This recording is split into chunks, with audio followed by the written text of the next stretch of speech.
Bem, nós temos só algumas perguntinhas que surgiram no intervalo e que são de interesse geral. Então eu pedi que a gente pudesse tratá-las, né, de maneira geral. Uma, a pessoa tem vergonha de perguntar, ótimo. Olha, eu tenho uma dúvida, que eu acho que muitos devem ter também. É o seguinte, eu tenho assim, todos nós temos mediunidade, outros mais, outros menos. Mas, por exemplo, eu cheguei a frequentar a sessão mediúnica, mas eu tenho medo, vou ser sincera, eu tenho medo. Então, eu bloqueava, né? Eu, assim, como se diz, não dava passividade. Aí eu sabia que tinha muitos espíritos que queriam se manifestar através de mim, mas eu não dava passividade, porque eu pensava também que poderia ser ali mesmo. Então eu tenho essa dúvida e eu não sei o que eu faço. Sobre o medo, Cecília Rocha chegou a ser vice-presidente da FEB, responsável pela campanha de evangelização e também do Oeste.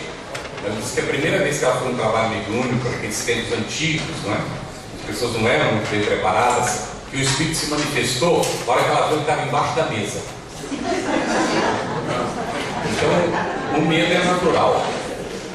Quando a gente não está preparado, às vezes é o medo que vem. Eu conheci uma outra amiga também, que ela não ia no outro prédio, ela morava aqui do lado de cá e tinha um outro prédio do outro lado, lá na própria FEB. Mas ela não ia para lá de noite, porque é tudo de vidro, e durante o dia aquece, a noite esfria, começa a estralar. E ela tinha medo de ser algum espírito. Então veja só como é que são as coisas. Um dia minha filha disse assim: papai, se você entrar no seu quarto e tiver um homem sentado na sua cama, o que você faz? Eu espero, eu dou um grito.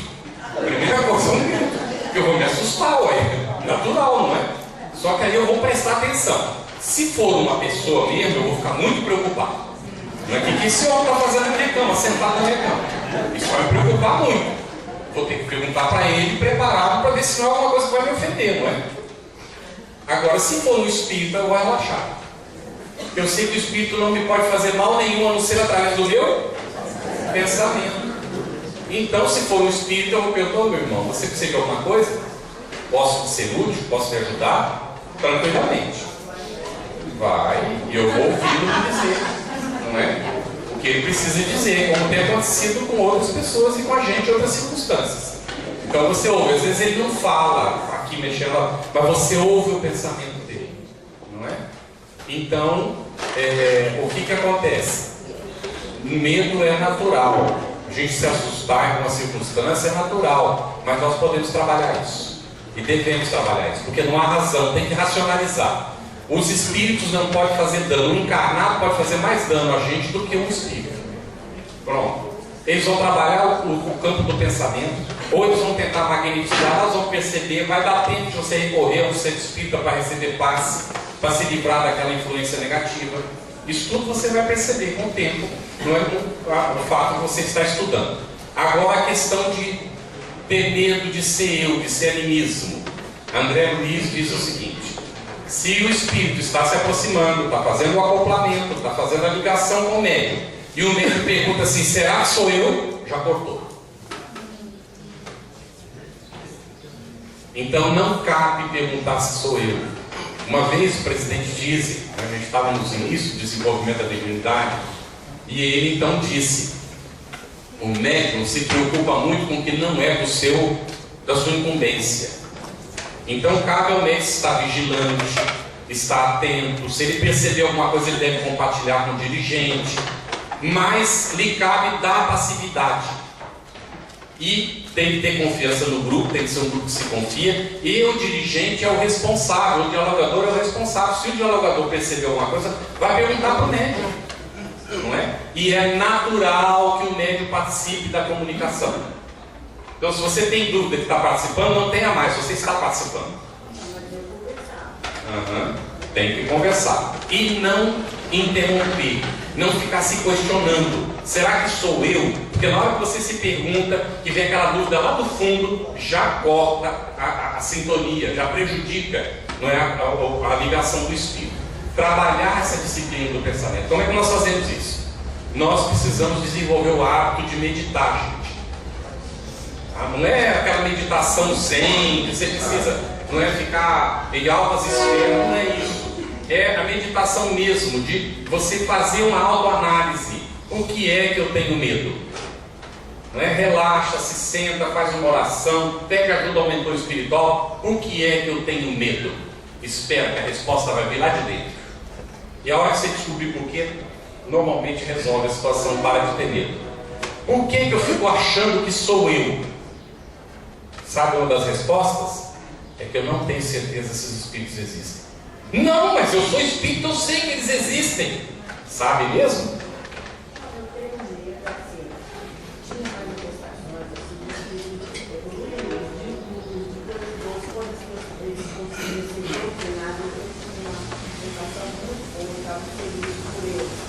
Mas quando começou a manifestação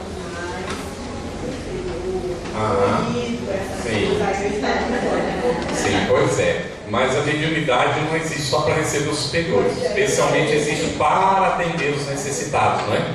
Então é ir se entregando devagarinho, conversar com o dirigente sobre essa preocupação, esse medo, e devagar, não é? E superando isso. E isso não tem tempo certo. Para cada pessoa acontece num momento da vida. Um dia eu escutei um presidente de um centro espírita. A pessoa chegou e disse assim: parabéns! Não é? Eu fiquei olhando assim, pensei que era aniversário. Ela disse assim: pô, que legal, você está desenvolvendo a psicografia. Era o presidente de centro. Ele disse assim: agora, nos meus 50 anos. Aí, na hora eu pensei assim, né? Eu era jovem, né? Mas na hora eu pensei assim: poxa, Kardec começou a travar contato, eu tinha 50 anos. Era por aí. E se ele tivesse dito: mas agora, poxa, nós não teríamos a doutrina espírita. Percebeu? Não há momento. Quando acontecer, aquela é a hora. Tá certo? Não importa que idade a gente tenha, nós não sabemos o que é que nós estamos nos preparando. Quanto tempo nós vamos viver? O presidente Godinho diz assim: o homem de 150 anos já nasceu.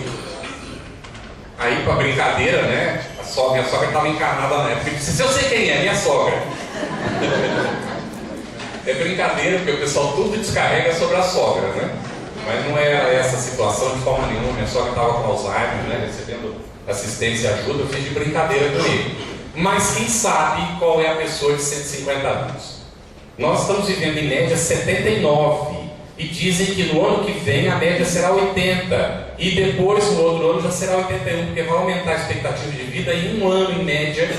A cada ano aumenta um ano na expectativa de vida. Tá bem? Então nós não sabemos quanto tempo nós vamos viver. Nunca é tarde para nada. Ademais, nós somos imortais. Estamos nos preparando agora, quem sabe para o que vem depois. Tem gente que hoje tem desejo de coisas que não pode realizar, está se preparando, e em uma outra encarnação vai realizar aquilo.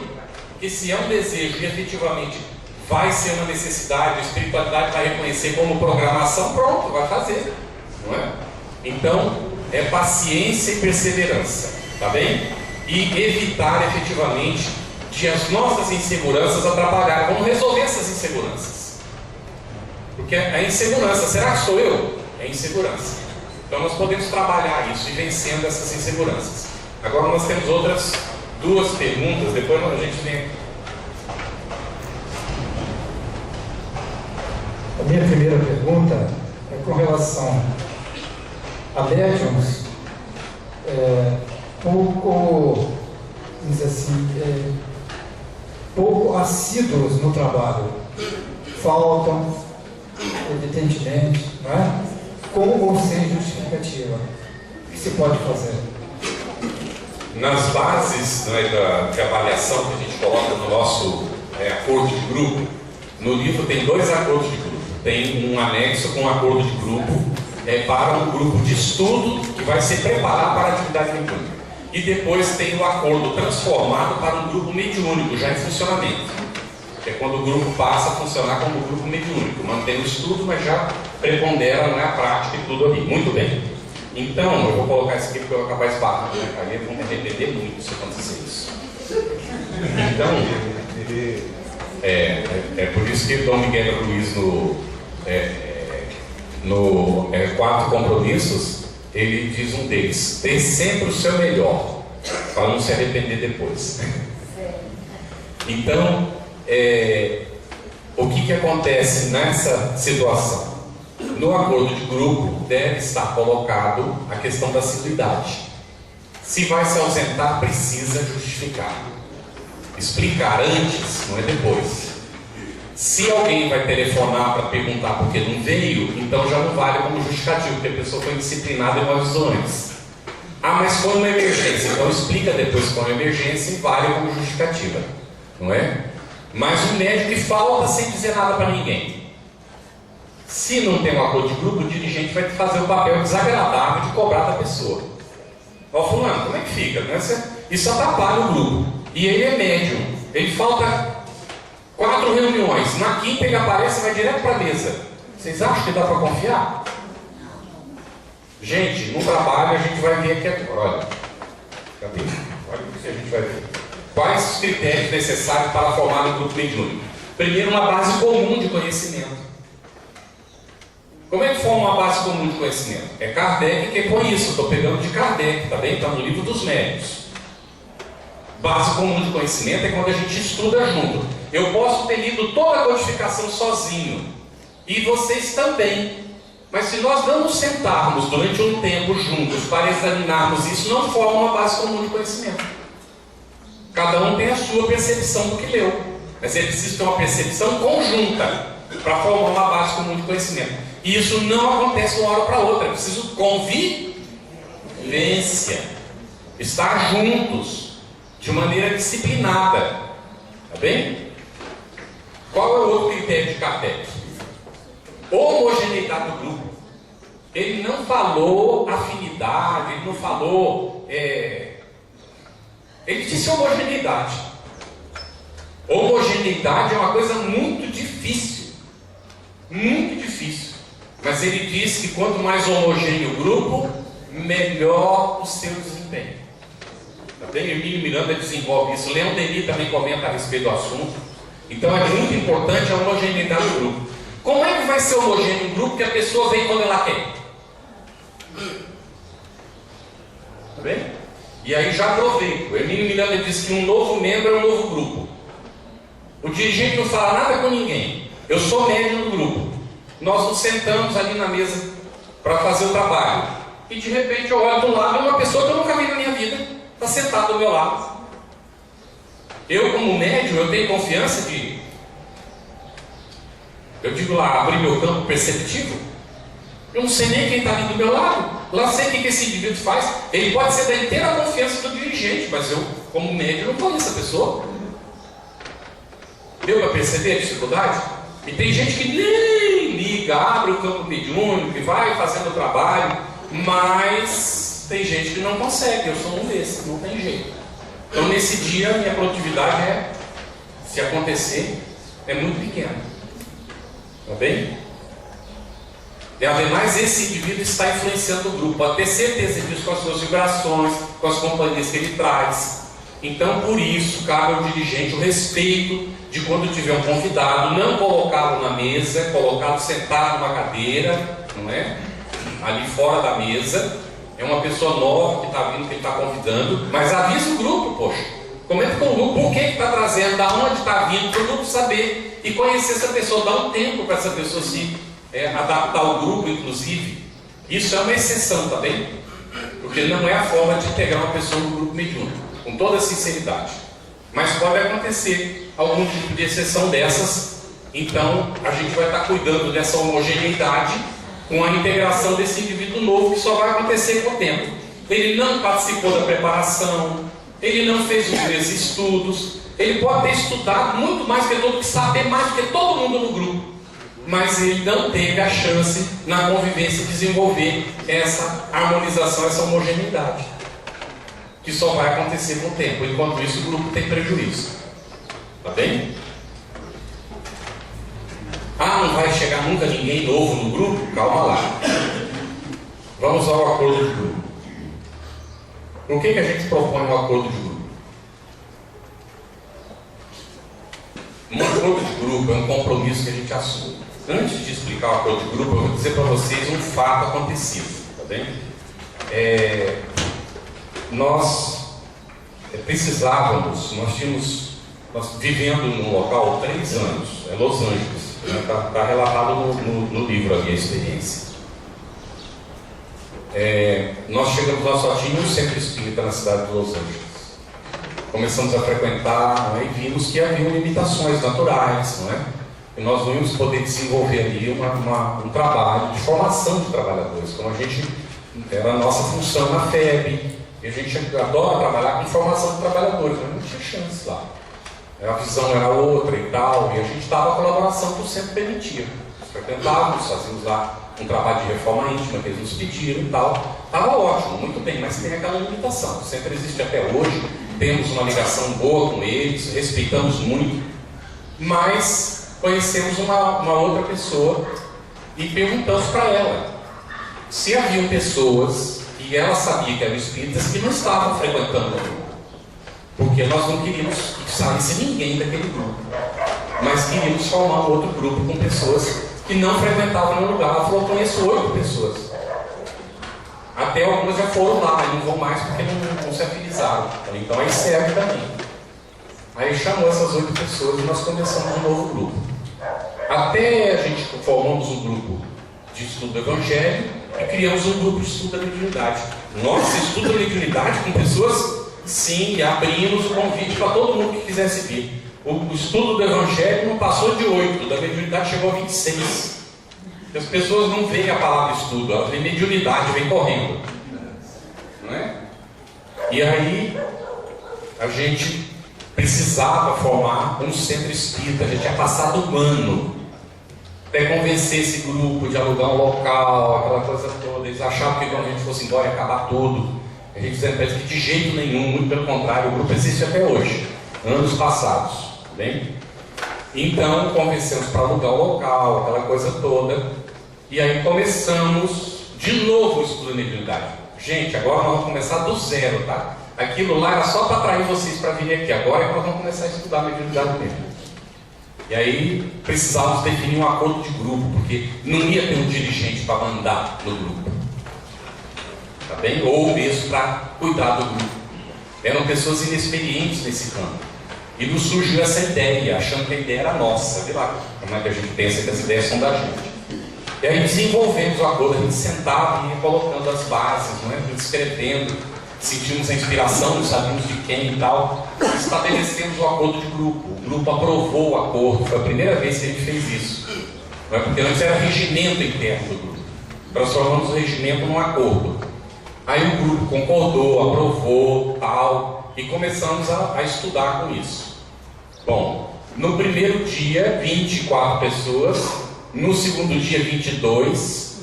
Um ano depois, nós tínhamos 18 pessoas no grupo. Metade pronta para a prática mediúnica e metade não estava pronta. E nós só tínhamos mais um ano para deixar o grupo preparado para a prática mediúnica. Então nós fomos forçados a fazer uma coisa que depois nós descobrimos que era o que se deveria fazer mesmo. Levar metade do grupo que estava estudando para a prática mediúnica, a outra metade eu teria que ficar estudando até estar preparado. E o que aconteceu? 2 estavam prontos, disseram que não estavam, e 2 que não estavam, disseram que estavam, porque a gente avalia, não é? Então primeiro vamos sentar com aqueles que disseram que não estão preparados e estão. Fulano, você disse que não está preparado para a prática mediúnica, por quê? Ninguém é, mas vamos lá, pega o acordo de grupo. Você está fazendo isso? Estou. Você está Estou. Então por que você não está preparado? Mas é que eu não sinto segurança. Então tá bom. Uma semana para você voltar a avaliar conosco. Se você continuar achando que não está preparado, você fica no grupo de estudo. Mas se você considerar que está preparado, então você vai para a prática. Mas você vai decidir. Porque mais tarde, quando você tiver o primeiro problema, você não poderá chegar em mim e dizer: mas foi você que disse para eu ir, porque eu disse que não estava preparado. Percebeu? O mecanismo psicológico, a pessoa nem sabe que ela está fazendo isso, mas ela está fazendo isso. Aí, mas eu não tinha essa intenção. Não, você não tinha. Não tem problema, mas não vai acontecer, porque problemas virão. Você acha que se for usar para a prática mediúnica vai ficar tudo azulzinho, bonitinho? Os espíritos que começarão a ser atendidos vão ficar muito agradados com isso? Os obsessores vão ficar felizes? Então tem que estar preparado, não é? Porque problemas virão. Se não está preparado, não deve ir para a prática mediúnica, porque vê os problemas e a pessoa sai, e aí já está obsidiado. Deu para entender por que não pode botar gente despreparada? Como é que a gente sabe se está preparado ou não? Está cumprindo o acordo de grupo? Isso é pelo menos uma garantia. Não significa que esteja, mas pelo menos você tem uma base para avaliar, não é? E depois o comportamento da pessoa, a relação dela dentro do grupo. Ainda assim a gente se engana. E às vezes vai uma pessoa que não está preparada. É muito fácil entrar, tirar depois é muito difícil. Tá certo? É bastante complexo. Mas nós devemos ser sinceros com os companheiros. E eles devem saber que se nas avaliações depois acontecer de identificar que a pessoa não está preparada, ela mesma chegar à conclusão quando começar a prática, ela deve continuar estudando afastada do trabalho mediúnico. Porque não é brincadeira. A mediunidade é espontânea e natural, mas o exercício dela na casa espírita é algo sério. Então não pode faltar. A gente brinca dizendo assim: gente, pode chover canivete? Pode chover canivete ou não? Não, não faz parte da natureza. Mas se chovesse canivete, o trabalhador da prática mediúnica deveria ter um guarda-chuva de aço. Porque chovendo canivete, ele deveria estar no trabalho mediúnico. Tudo bem para todo mundo? Faltar é quando não tem jeito. Eu já vi pessoas que dizem assim: ah, mas me deu uma dor de cabeça na última hora, eu não fui. Gente, o que você entendeu do estudo da mediunidade até hoje? Por que está no trabalho mediúnico um indivíduo desse, que por causa da dor de cabeça não vai? Pois é justamente agora que ele tem que ir. Não é? Tudo bem? Então, é sério e não deve haver ausência, salvo aquelas que efetivamente não houve como resolver. Tá bem? Se a pessoa percebe que não vai ter uma assiduidade, deve trabalhar na casa espírita, outras atividades, canalização da sua energia, prática da assistência social e promoção do indivíduo, até ter tempo de se dedicar realmente com assiduidade à mediunidade. Tá bem? Bom, a outra pergunta. Já foi respondida? Já foi. Todas estão respondidas. A minha pergunta é o seguinte: a gente às vezes tem um dia corrido, né? Na atividade material, depois de vem para a reunião mediúnica. Eu entro na reunião mediúnica 10 minutos para as 8 horas. Qual deve ser meu comportamento aí durante esses 10 minutos de preparação para iniciar a reunião mediúnica? Era a dúvida que ele também tinha. Bom, gente, no período de estudo, a gente chama de estudo de harmonização, tá bem? O grupo vai se harmonizar pelo estudo, formar uma base comum de conhecimento e criar a homogeneidade de pensamentos, de sentimentos, de propósitos, não é?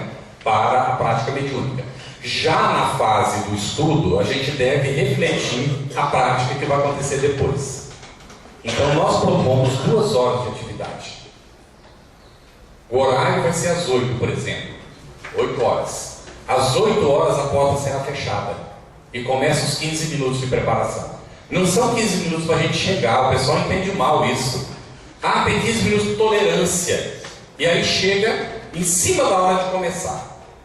Ah, mas acontece que a pessoa trabalha. Então vamos lá, a gente relata também uma experiência. O companheiro, ele morava numa cidade próxima, levava 1h30 para ele chegar. E nós começávamos às 7h30 e ele saía às 6 do trabalho. A chance dele chegar atrasado era muito grande. Conversamos com o grupo e passamos das 7h30 para as 8. Todo mundo concordou. E ele era o único que podia entrar durante os 15 minutos. E o grupo concordou. E nós dissemos: e ninguém vai usar como excusa que o Marcelo vai chegar nos 15 minutos. Para poder também justificar e chegar, porque nós estamos concordando que só ele pode, por causa da situação dele, que mora muito longe. Todo mundo entendeu isso que é combinado? Então, acertado com o grupo isso. Ele nunca precisou usar os 15 minutos. Ele sempre chegava, não é, no horário às 8. Às 8, hoje chegava um pouco antes. Então, normalmente ele entrava e já trancava a porta, porque ele era o último a entrar, já olhava, estava todo mundo, ele trancava a porta. Tá bem? 15 minutos de preparação. O que nós vamos fazer nesses 15 minutos? Ler, orar, relaxar, meditar. Não se conversa. Se eu chegar naqueles 15 minutos, eu não cumprimento. Eu cheguei antes, eu cumprimento as pessoas. Mas está dentro, é 8 horas, é o horário combinado. Eu estou chegando às 8, está todo mundo sentado. Respeite as pessoas. Tem gente que fala: oi, gente, cheguei. Você está pensando que você está chegando num clube, poxa? Clube é lá no outro lugar, não é aqui não. Aqui é um local de respeito para atender como um hospital. Você entra no hospital gritando pelo corredor: ô, gente, cheguei aqui, ó, eu aqui, ó. Você não faz isso. E se fizer, alguém já vai te pegar e levar lá para a porta, não é? Então a gente está em prece, a pessoa bate no ombro da gente. É, para cumprimentar. Desconcentra a pessoa por educação, porque se chegou no cumprimentou é falta de educação. Mas a gente já combina isso. Não é falta de educação, é respeito. Cumprimenta no final. No final se abraça todo mundo. Tranquilo para todo mundo, gente? Parece coisa boba, não é? Mas isso estabelece o que é um grupo mediúnico, viu? Porque tem gente que ainda chega contando. Entra pela porta e já vem com outro, está conversando do jornal do dia. Você viu aquele político? Meu Deus do céu, o povo vai votar nele. E entra na sala e vai, senta e continua com o assunto. Tá? Então, 15 minutos de preparação. Terminaram os 15 minutos, vai começar então a atividade. É a hora de uma leitura, juntos agora, para harmonizar o grupo como um todo. Não precisa comentar da leitura. E a prece em conjunto. E aí começa o estudo, que está previsto por dia, conforme está previsto. O tempo de estudo vai variar. Se é no período ainda de preparação do grupo, é o início, vai ter provavelmente 1h10, 1h15 de estudo, que já tem que reservar para a prática desde o primeiro dia. Prática no primeiro dia, sim, aprender a orar para se proteger. Saber o significado da oração dentro da minha família. O significado de uma oração quando eu estiver na rua, quando eu perceber que existe uma energia desarmônica. Gente, eu não sei o que está acontecendo, porque toda hora eu quero segurar o fio que não existe aqui.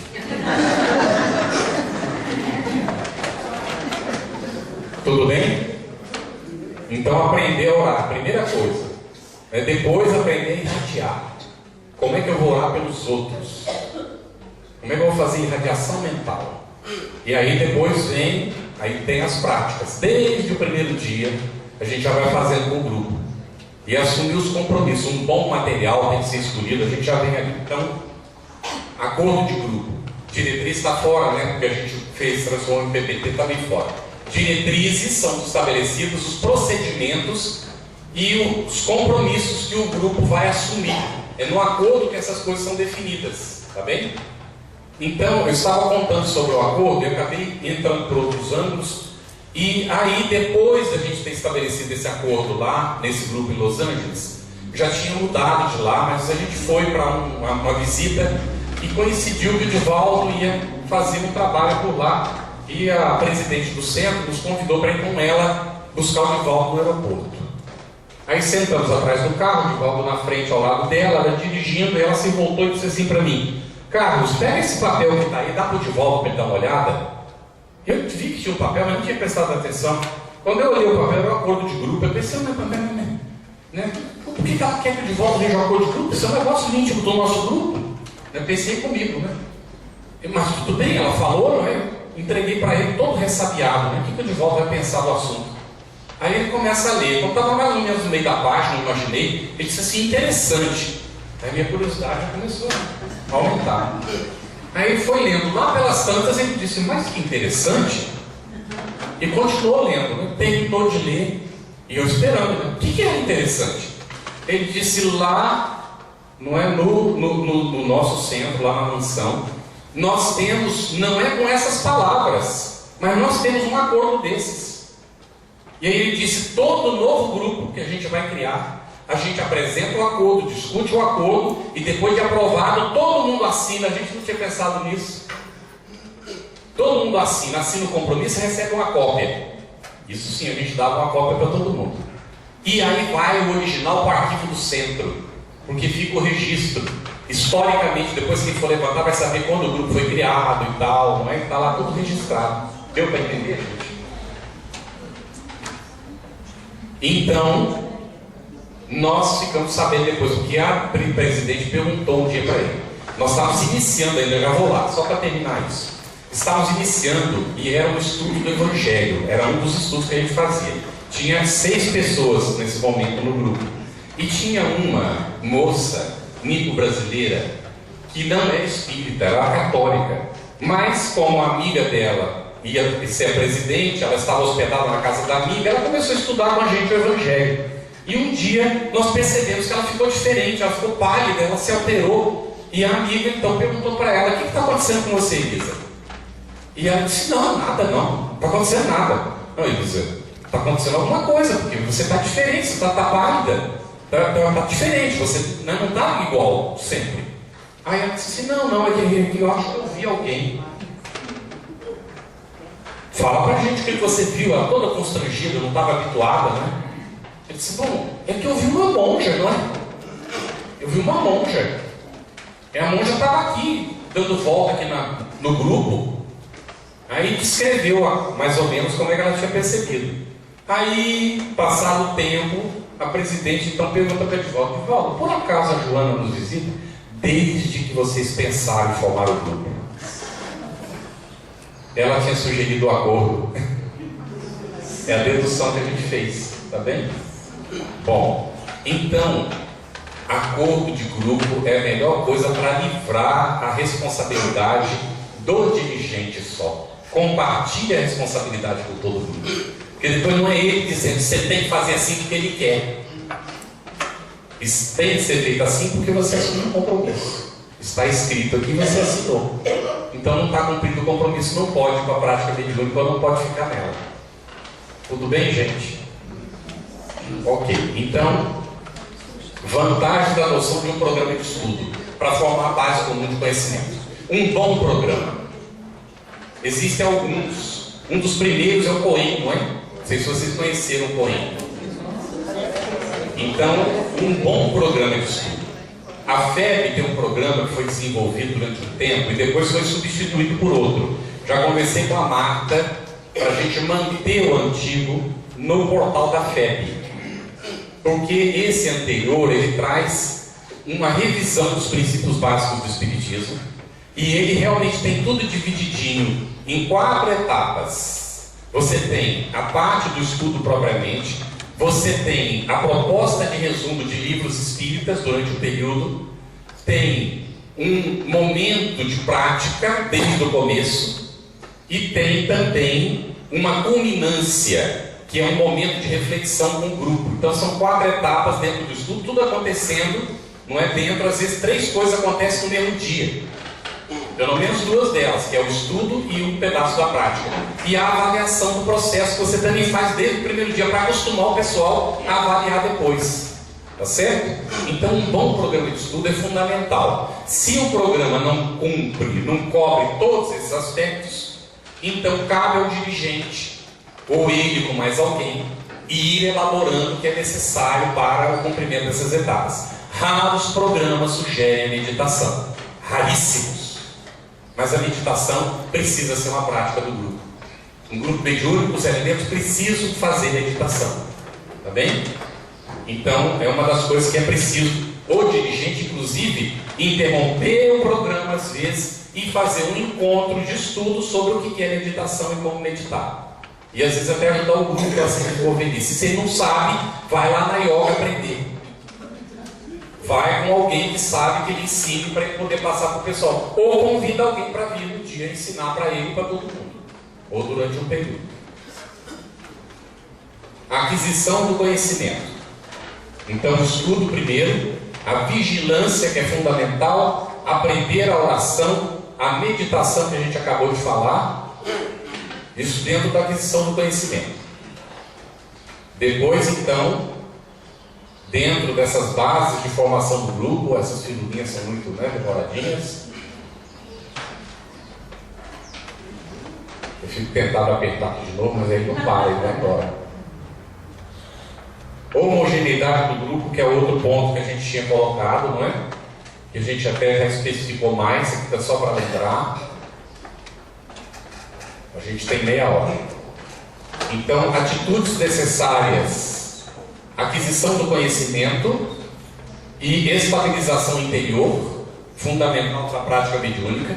Se nós não estamos interiormente equilibrados, o que é que nós estamos levando para a prática mediúnica? Ah, mas a gente não é perfeito, não somos não, mas nós devemos buscar aquilo ali. Se nós estamos buscando, já estamos no caminho. Se nós não estamos buscando, quando é que a gente vai adquirir? Não é? Então, estabilização interior, discrição, não comentar nada que acontece no grupo fora do momento da avaliação, nem no carro com outro companheiro do grupo. Marido e mulher não comentam no trabalho mediúnico, nem no carro, nem na sua casa. É como o psicólogo que não vai falar dos seus pacientes. Tudo bem, gente? Por quê? Porque o espírito sai do trabalho mediúnico e entra dentro do carro com a gente para ver o que é que a gente faz. E a gente está falando dele. Você acha que ele vai gostar? Deu para perceber? Silêncio. Tem que aprender o silêncio. Controle de si mesmo. Estados de alma, esses humores repentinos, raivas que vêm, não é? Estados alterados muitas vezes por questões que acontecem. Vai tudo bem, até alguém pisar no meu carro. Não é? Aí pisou no carro, variações de humor, não é? Ímpetos, tudo isso tem que ser trabalhado, gente. E precisa ser examinado. Nós temos um momento no estudo em que a pessoa conta da sua semana, como é que foi? E cada um vai conhecendo o outro. No grupo todo mundo sabia que eu sou uma pessoa nervosa, agitada, que eu faço um esforço tremendo para me controlar. O grupo sabe disso. E se eu dou uma resvalada na semana, eu chego no grupo e conto. Gente, olha, pisei na bola essa semana. Eu estava dirigindo, um cara entrou na minha frente, a hora que eu vi, eu já tinha buzinado com tudo.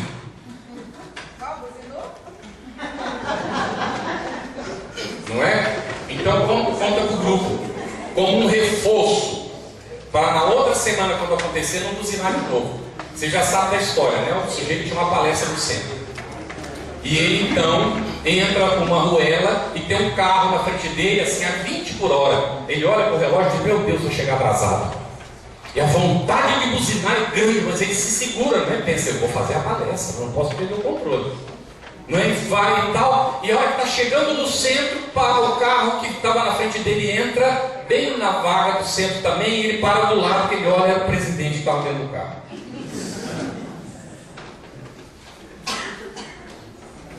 Então, se ele tivesse buzinado com o presidente do centro, depois ele ia falar lá no centro: que cara. A gente não pensa que essas coisas podem acontecer, mas pode acontecer. Então, atividades, treinamento, nós não somos obrigados a saber, mas nós podemos nos aperfeiçoar. Não tenho condição sozinho, eu busco a ajuda de alguém para poder fazer o que eu tenho que fazer, mas alguém que eu tenha confiança. Não adianta pedir para o primeiro que está passando na rua, que eu nem sei se sabe, como é que ele vai me ajudar. Tá bem? Combate às más inclinações, discernimento do caráter psíquico. Qual é o meu caráter psíquico? O que é que o psicoscópio viu quando foi me examinar? Eu preciso saber. Como é que é o meu mundo interior? Vocês estão vendo que é um curso de autoconhecimento? Então, resumindo: dedicação, opção pelo bem, estudo sério, oração e vigilância, acesso a recursos para o equilíbrio gradativo. Não é de uma hora para outra, é conquista, tá, gente? Agora eu quero, pronto, aconteceu. Não tenha e não desanime. Nós somos seres humanos. Nós caímos, mas nós levantamos. Se todo mundo pode, não há ninguém que não possa. Se você está com qualquer dificuldade de autoconfiança, vai para o atendimento fraterno do centro, não tenha vergonha. E se não quer se expor, então procura um psicólogo. Você vai fazer o mês do atendimento fraterno, né, vai pagar para isso. Não é igual. Atenção, por favor. O psicólogo é um profissional. Se ele entende da realidade espiritual, ele pode nos ajudar muito. Tá bem? Mas às vezes a nossa situação é de conversar com um amigo no atendimento fraterno, que ele já se encaminha. Não é que se resolve.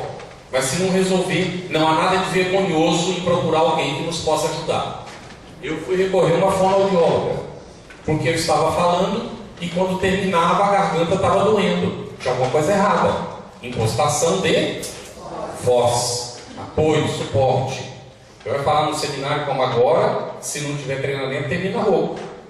Então eu fui recorrer a uma fonoaudióloga, ela me passou uma série de orientações que eu fui aplicar, aquela coisa toda, para poder ajudar. Tem alguma coisa de mal nisso? Não. Manutenção do grupo mediúnico. Fatores de desequilíbrio num grupo mediúnico. Já está em funcionamento o grupo agora, e aí a gente vai ver alguns fatores de desequilíbrio. Abandona o relaxamento da oração de uns pelos outros. No grupo a gente assume o compromisso de orar. Eu faço parte, nós dois estamos no mesmo grupo. E eu estou dirigindo meu carro para ir para o meu trabalho de manhã e eu lembro dele. O que eu faço? Oro por ele. Porque eu não lembrei em vão. Por alguma razão eu lembrei. Como eu não sei por que é, eu oro por ele. Aí ele lembra de um outro companheiro que pertence ao grupo. Ele ora por ele. O que está acontecendo? A hora que eu olhei, fio de ligação, fio de ligação, fio de ligação, fio de ligação, tem uma rede.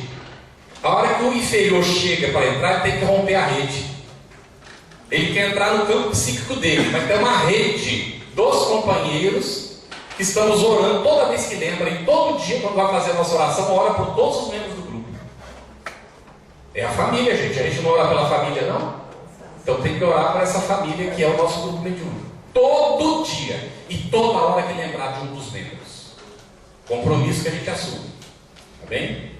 Então começa a relaxar isso, abandona ou relaxa, fator de desequilíbrio do grupo, porque vem infeliz, a rede está fraca, ele entra no campo psíquico dos indivíduos e já está perturbando o grupo.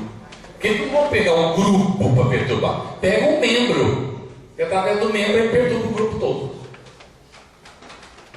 Críticas mentais ou verbais ao dirigente e aos demais membros. Ih, gente, esse negócio é seríssimo, sabe? Especialmente o que tem pretensão de ser. Ele quer ser o dirigente ou ele quer ser o médium melhor que os outros. Aí critica todo mundo. Mas ele não fala nada para ninguém, mas a sua mente é um vespeiro. E acha que não está influenciando o grupo com isso? Aí é apoio vibratório no grupo. O dialogador está dialogando com o espírito e está pensando, mas ele deveria ter dito isso. Mas por que ele não falou tal coisa? Ih, desse jeito não vai conseguir ajudar esse espírito de jeito nenhum. Que papel tem esse apoio vibratório? Não é apoio vibratório, é o desequilibrador do grupo? Está mais fazendo o papel de obsessor. Não é assim? Então, disciplinar a mente, não é? Para estar apoiando efetivamente. Assim. Me surgiu uma dúvida. Se o senhor fosse de um grupo mediúnico numa casa e a sua esposa de outro grupo mediúnico, poderia haver conflito ou alguma obsessão, ou os grupos devem ser harmônicos em toda a casa? Não há nenhum conflito. Não é? Cada pessoa pode estar trabalhando numa casa, ideal que a gente frequente o menino da casa onde a gente colabora, porque a gente é trabalhador ali. Não há nenhum conflito. Agora, os dois não podem ficar falando do que acontece nos grupos mediúnicos respectivos. Né? Pode falar do estudo, pode falar das coisas positivas que cada grupo está encontrando para a sua harmonização, isso sim. Mas tratar dos atendimentos, essas coisas, de jeito nenhum. Não é? Não há desarmonização nenhuma. Inclusive, uma mesma pessoa, e isso eu tive que mudar de ideia, tá, gente? Porque eu pensava diferente. Pode participar de mais de um grupo mediúnico. De preferência na mesma casa. Tá bem? Na mesma casa. Mas já vi acontecer pessoas que participam de mais de um grupo mediúnico em duas casas. Mas é trabalhador das duas. A pessoa aposentada, ela tem tempo, colabora nas duas casas e participa de dois trabalhos mediúnicos. Na segunda-feira numa casa e na quinta-feira numa outra casa espírita. Perfeita harmonia, não há nenhum prejuízo, nenhuma dificuldade. Tá bem? Pode acontecer isso. Mas se a pessoa está participando e percebe, começa a ver, ela não se sente bem, então é melhor optar por um deles. Tá bem?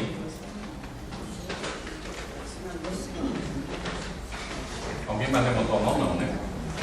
Se um dialogador está conversando com um espírito ali, sabe, através do médium, e se chega um dirigente e entra também nessa conversa, isso é debate? Vamos dizer que a pessoa esteja em treinamento. Ela sabe que o dirigente poderá ajudá-la no seu aperfeiçoamento. Então está na fase de treinamento, de capacitação. nenhum problema. Mas está na etapa de trabalho já. Então não é conveniente fazer isso, tá bem? E o espírito poderá então olhar para o atendente, para o dialogador, e cara, você não dá conta mesmo, hein? O outro está tentando te ajudar, hein? Já vi acontecer, tá bem?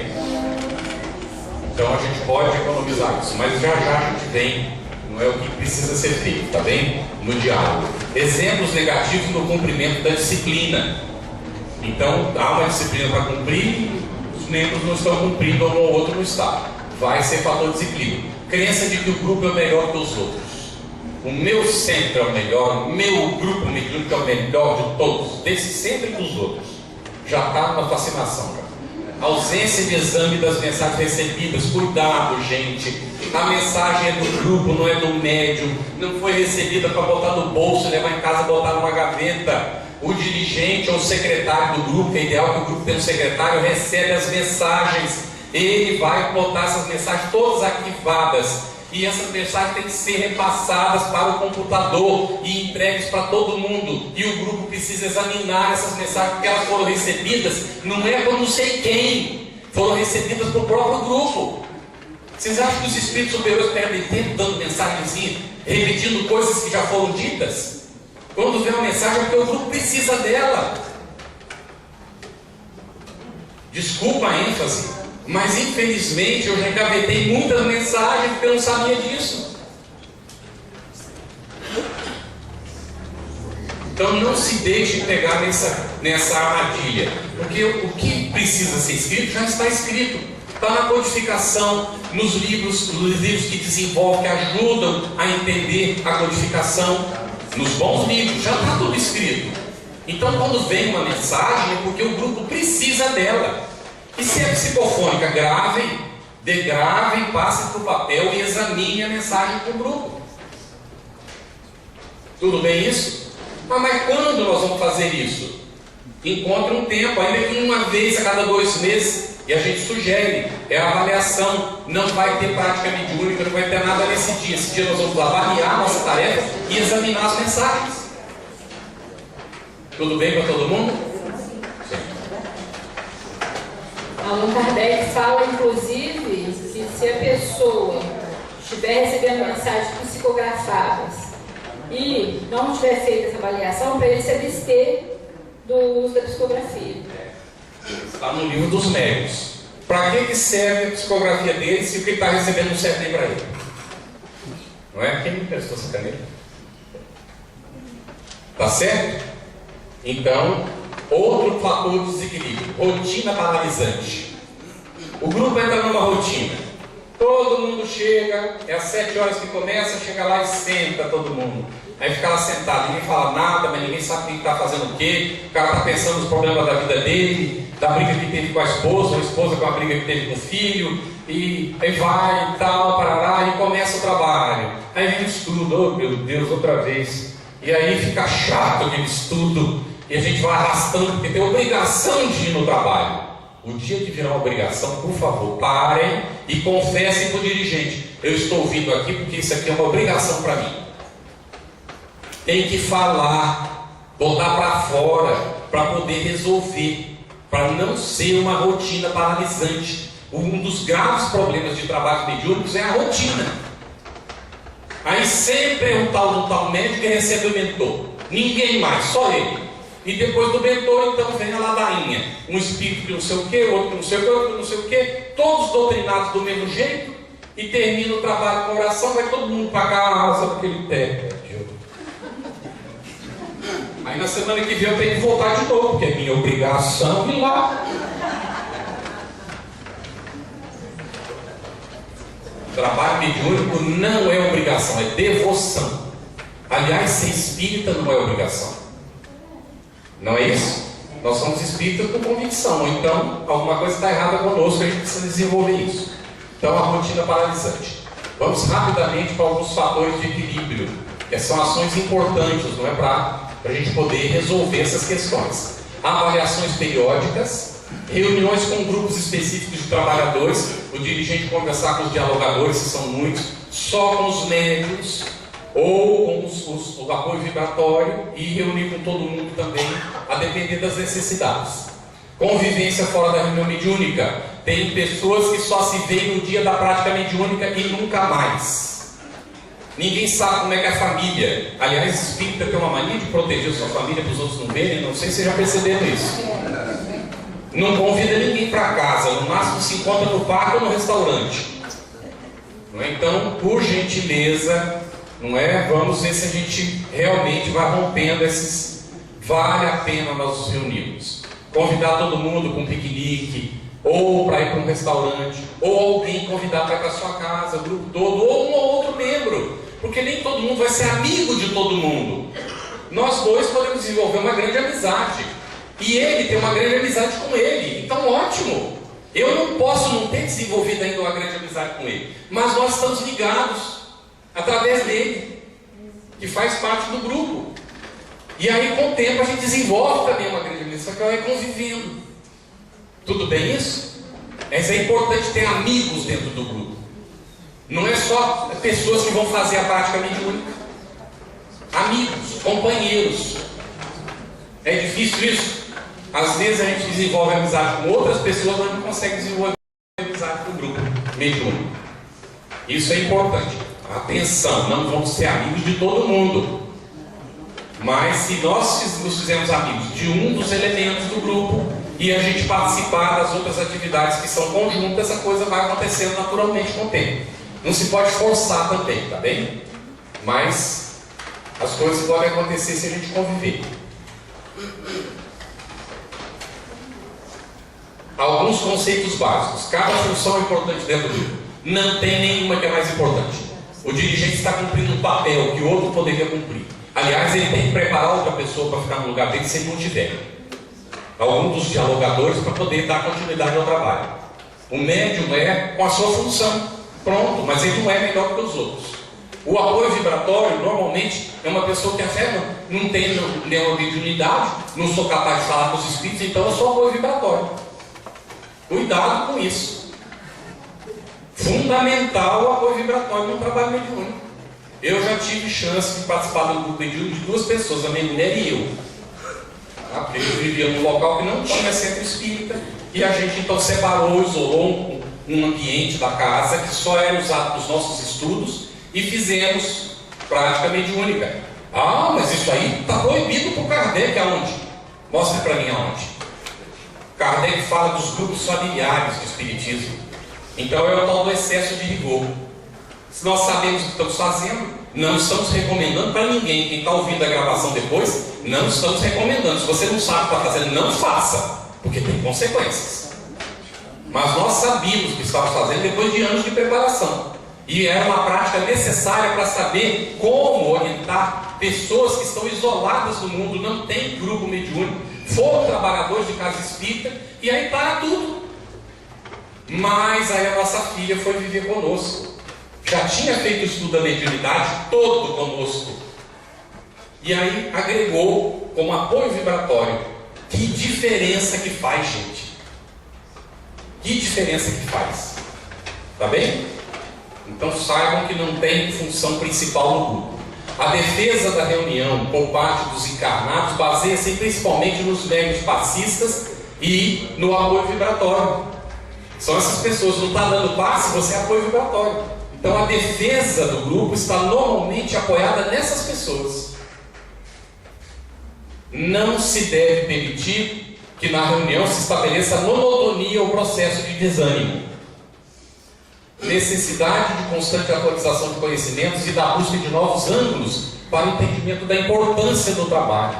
Não se acomodar. O trabalho transcende as capacidades individuais pela união de esforços que potencializa a produtividade do grupo. Eu posso produzir 50%, mas nós dois juntos podemos produzir 110%. Deu para perceber?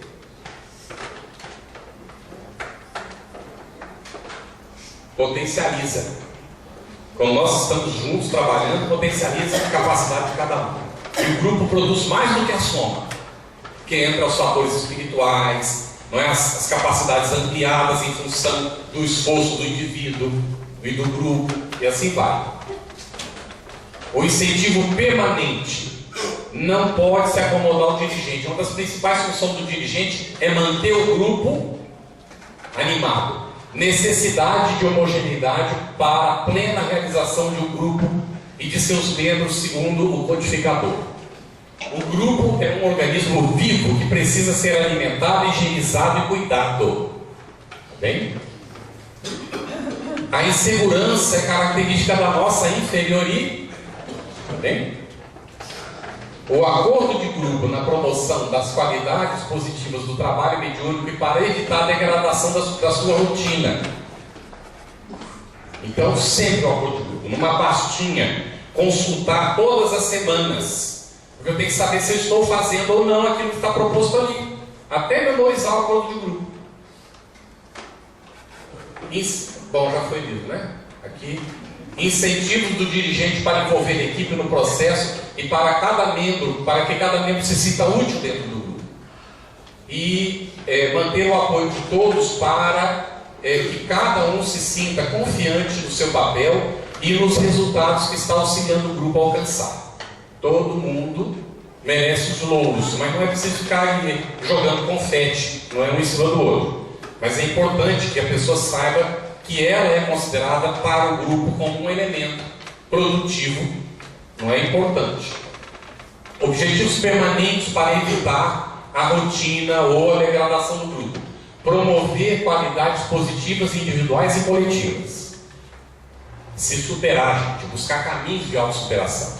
Ler, investigar, buscar, trazer para o grupo aquilo que a gente está encontrando. Evitar interferência negativa.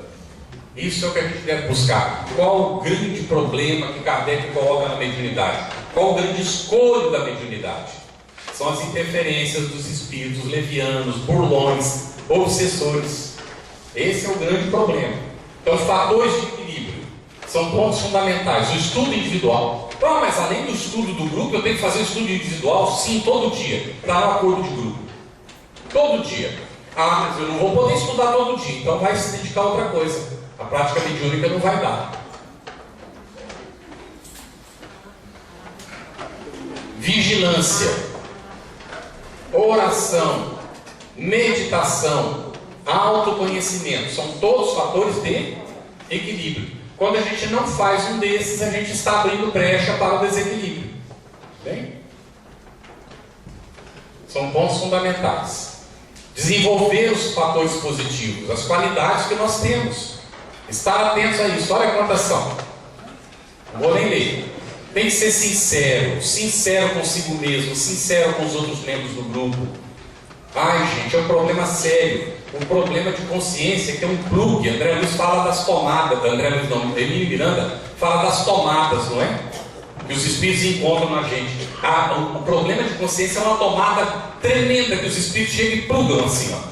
Aí a gente não é sincero com os outros. A nossa consciência nos cobra. E na hora, vem o espírito inferior e entra por ali. Mas se eu for sincero, eu vou magoar. Então tem outra qualidade: compreensão, humildade. Emmanuel diz assim: a planta precisa de água, mas se você colocar água quente, como é que a planta vai viver? Então tem um momento certo, a paciência de esperar para falar aquilo que é preciso muitas vezes. Tudo bem? Assiduidade, pontualidade, perseverança, paciência, boa vontade, responsabilidade são qualidades, não é, que a gente precisa desenvolver. E nós vamos agora rapidamente tratar do diálogo com os espíritos, que é um fator muito importante. Quem trabalha em grupo mediúnico aqui, levanta o braço rapidamente. A maior parte. Quem é dialogador no grupo mediúnico? São poucas pessoas que são dialogadores, mas isso equivale para os médiuns também, tá? Aí vocês vão entender. E para dirigente, quantos dirigentes do grupo mediúnico nós temos aqui? Levanta o braço rapidamente. Tem uns 6 ou 7 dirigentes. Então esse aqui também é muito importante para o dirigente. O dirigente normalmente é dialogador também, não é? Gente, vamos falar, antes de chegar aqui, quais são os membros do grupo mediúnico? O dirigente, o dialogador de apoio, não é, que ele deve ter, 2 médiuns 2 apoio vibratório e 2 passistas. 8. O número ideal colocado por dentro da equipe. Pode funcionar com menos? Pode. A partir de 2 pode funcionar. Pode funcionar com mais? Pode, mas aí nós temos que saber o que nós estamos fazendo. Não pode. Médium não pode ser passista. Atenção, por favor. Ele pode ser passista no trabalho de passe, não no trabalho mediúnico. No trabalho mediúnico ele é médium.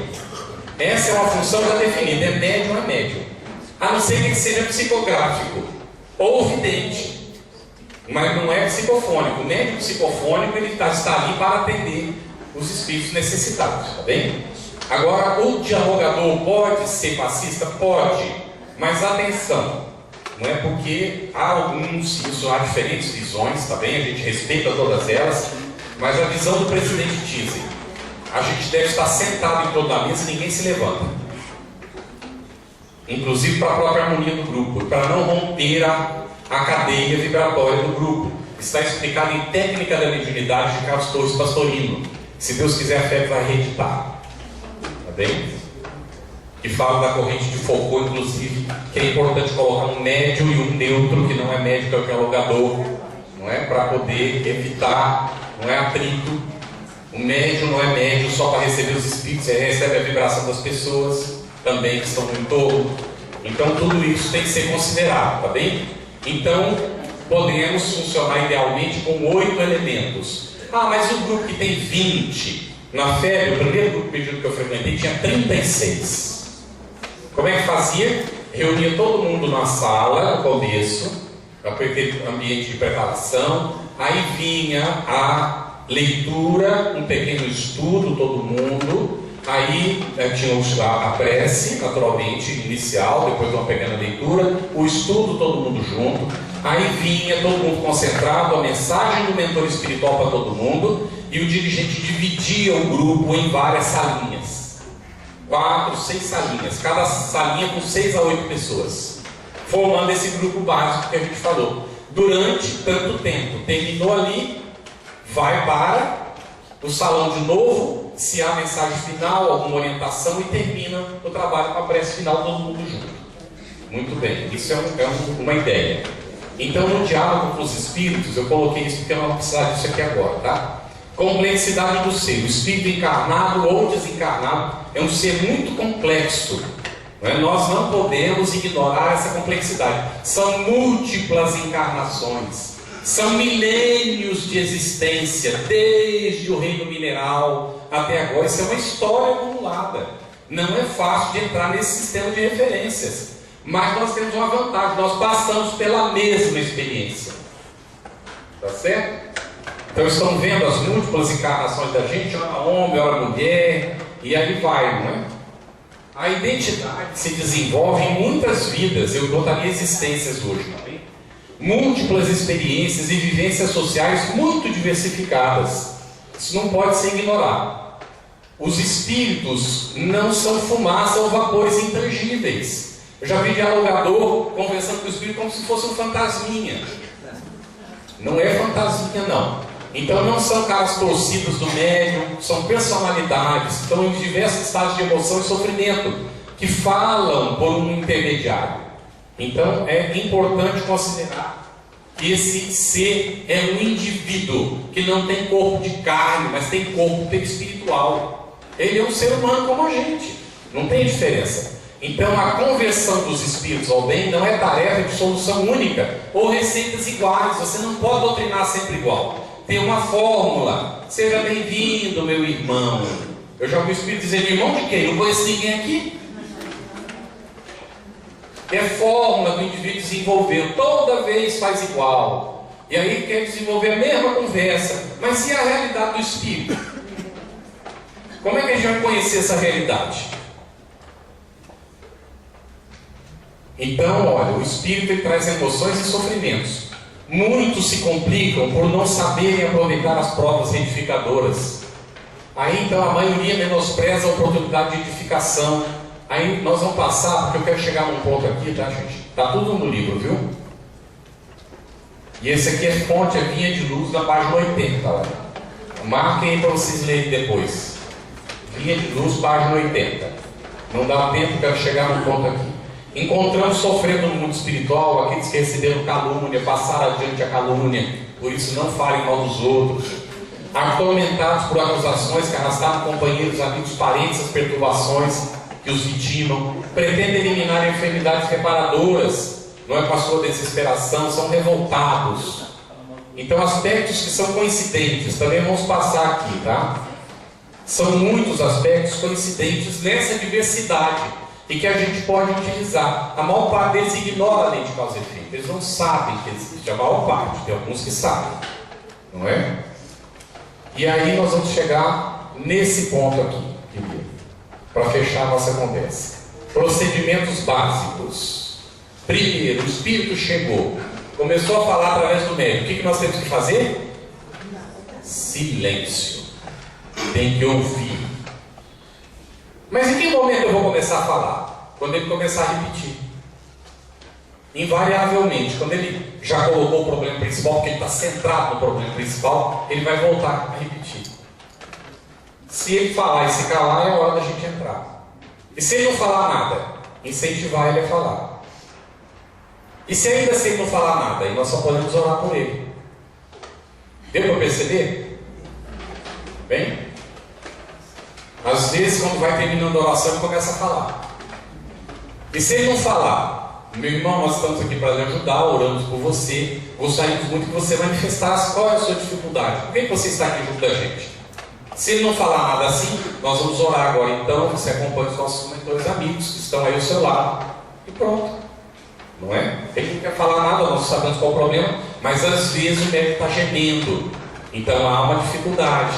Aí é preciso pedir ao passista para vir dar o apoio. E assim vai. Não é? É a dinâmica do trabalho. Então, primeiro, silêncio e atenção. Observação. Observar qual é o problema principal desse indivíduo. Enquanto eu não souber, não adianta começar a falar. As fórmulas que eu memorizei do Evangelho não servem se eu não souber qual é o problema principal do Espírito. Tudo bem, gente? Então tem que primeiro identificar, saber qual é a dificuldade que o Espírito está manifestando. Olhar e compreender. E aí nós vamos terminar com esse caso, tá? É o caso que a gente registrou Cláudio, que era o médico. E passou com a Vera isso. Ela estava ainda na fase de treinamento. E foi dividida na salinha com um dirigente. Então era o dirigente, dialogador, ela dialogadora, 2 médiuns na mesa, 2 passistas e eu acho que tinha um apoio dessa vez ou qualquer coisa assim. E ela então estava sentada lá e o dirigente atendeu a primeira entidade, se manifestou. Então automaticamente a segunda entidade é ela que atenderia. E aí começou a se manifestar a segunda entidade no outro médium, no segundo médium. E começou a dar uma orientação para o grupo. O dirigente estava de olho fechado, concentrado, né? E ela então, num dado momento, entrou, pois é, meu irmão, Jesus, o nosso mestre, quando ela falou isso, o dirigente fez assim para ela, abriu o olho e fez assim. Pô, como é que ela está interrompendo o mentor que está dando uma comunicação? E na hora então que ele fez assim para ela, o Espírito, através do médium, disse assim: quem falou o nome do Cordeiro aqui?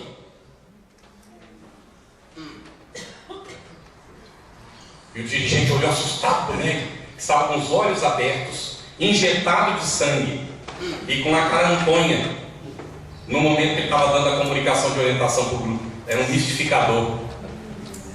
Que ela, a minha mulher, percebeu que estava com os olhos abertos, acompanhando os trejeitos e as manifestações do médium. E eu acredito que o dirigente aprendeu, a partir daquele momento, a se concentrar com o olho aberto. Se vocês são dirigentes e com o olho fechado, por favor, aprendam a se concentrar de olho aberto. Eu perguntei para o Raul se era possível. Ele disse: lógico, sim. Isso é uma questão de treino. Bem? Tudo bem, gente? Agradeço muito a participação de vocês. O nosso tempo terminou. A gente tem que ser disciplinado, é meio de ponto. Vocês têm compromisso de família, né? Hoje é domingo. E então nós também temos compromisso com o nosso anfitrião. Agradecemos muitíssimo. Não é? Tem muito mais do que isso, vocês sabem disso. Não é? Não leiam o trabalho mediúnico sem conhecer primeiro a obra de Kardec, no mínimo o Livro dos Espíritos e o Livro dos Médiuns. E antes disso, leiam o Diálogo com as Sombras. Vocês vão ver que é uma sequência do Diálogo com as Sombras. Não é? Leiam as obras de Manuel Filomeno de Miranda, de Ivone Pereira, de Leão Denis. Olha, gente, é uma riqueza tão grande que a doutrina espírita nos oferece. Então, nosso convite para que a gente fique firme no nosso trabalho. Temos desafios? Muitos, mas nós somos capazes de resolvê-los todos. Pode ser que eu não dê conta sozinho, mas se nós nos pegarmos aqui na mão, nós dois podemos dar conta. E se não dermos conta, nós vamos pegar na mão dela junto. E juntos nós somos capazes. Não ignore a capacidade do companheiro que está do seu lado. Ele tem defeitos, como eu também tenho, todos nós temos, mas ele é um potencial de desenvolvimento como todos nós somos. Então nós vamos ajudar-nos uns aos outros a superar as nossas limitações, a vencer as nossas imperfeições, para criar essa família universal que o Cristo veio nos convidar para formar. A mediunidade é um dos canais para isso. E bendito é aquele que sabe respeitar essa oportunidade. Muito obrigado a todos, obrigado à casa que nos convida, e que Jesus, o Divino Mestre, nos siga guiando sempre e como nosso modelo. Muita paz.